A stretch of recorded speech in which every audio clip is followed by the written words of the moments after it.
Hi అండి, అందరికీ నమస్కారం. మన ఏపీలో పెన్షన్ తీసుకునే వాళ్ళందరికీ ఒక గుడ్ న్యూస్ అయితే వచ్చిందండి.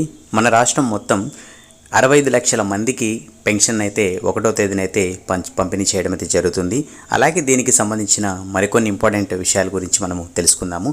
అలాగే ఎవరైతే పెన్షన్దారులు ఉన్నారో జస్ట్ కామెంట్ చేయండి. అలాగే మీకు ఇంకేమైనా డౌట్స్ ఉన్నా కూడా కామెంట్ రూపంలో చెప్పండి. అలాగే వీడియోని లైక్ చేసి ఇలాంటి అప్డేట్స్ కోసం మన ఛానల్ని సబ్స్క్రైబ్ అయితే చేసుకోండి. సో ఇంకా మనం అప్డేట్ అయితే చూద్దాం.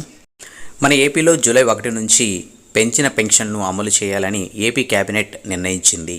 దీంతో ప్రతి నెల వచ్చే పెన్షను 3,000 నుంచి 4,000కు పెరిగింది. అలాగే ఎన్నికల్లో ఇచ్చిన హామీ మేరకు ఏప్రిల్ నుంచి పెన్షన్ బకాయిలను ప్రభుత్వం చెల్లించనుంది. అలాగే జూలై 1న ఒకేసారి 65 లక్షల మందికి 7,000 పెన్షన్ను అందుకోనున్నారు. అలాగే ఆ తర్వాత ఆగస్టు 1 నుంచి యథావిధిగా నెలకు 4,000 పెన్షన్ను వస్తుంది. సో ఇదండి మనకు వచ్చిన లేటెస్ట్ అప్డేట్. సో ఎవరైతే పెన్షన్దారులు ఉన్నారో వాళ్ళందరికీ జూలై 1న వచ్చేసి 7,000 రూపాయలు అయితే ఇస్తారండి.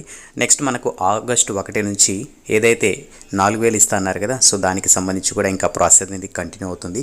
అలాగే ఈ పెన్షన్కి సంబంధించి క్యాబినెట్లో కూడా ఆమోదం తెలిపిందని చెప్పేసి కూడా ఈ అప్డేట్ ద్వారా తెలుపుతున్నారండి. సో మన రాష్ట్రం మొత్తం చూసుకుంటే 65 లక్షల మందికి ఈ పెన్షన్ డబ్బులు అయితే జమ చేస్తారు, అంటే ఇవ్వడమైతే జరుగుతుంది. అలాగే ఇంకా మనకు త్వరలో కొత్త పెన్షన్లు ఎవరైతే ఉన్నారో ఎలిజిబిలిటీ ప్రకారం చూసుకుంటే ఎవరైతే ఏజ్ ఉంటుందో వాళ్ళు కూడా అప్లై చేసుకోవడానికి అవకాశం అయితే ఉంటుంది. సో ప్రస్తుతానికి మనకు ఎవరైతే వెయిట్ చేస్తున్నారో వాళ్ళందరికీ జూలై 1న వచ్చేసి పెన్షన్ పంపిణీ అయితే చేస్తారండి. సో ఇదండి మనకు వచ్చిన అప్డేట్. అలాగే మనకు పెన్షన్కి సంబంధించి అలాగే మన ఏపీలో ఎలాంటి స్కీమ్కి సంబంధించిన ఇన్ఫర్మేషన్ వచ్చినా కూడా తప్పకుండా మీ అందరికీ తెలియజేస్తాను. అలాగే మన వీడియోని లైక్ చేసి ఇలాంటి అప్డేట్స్ కోసం మన ఛానల్ని సబ్స్క్రైబ్ చేసుకొని బెల్ ఐకాన్ ఆన్లో పెట్టుకున్నారనుకోండి, డైలీ మీకు అప్డేట్స్ అయితే వస్తూ ఉంటాయి.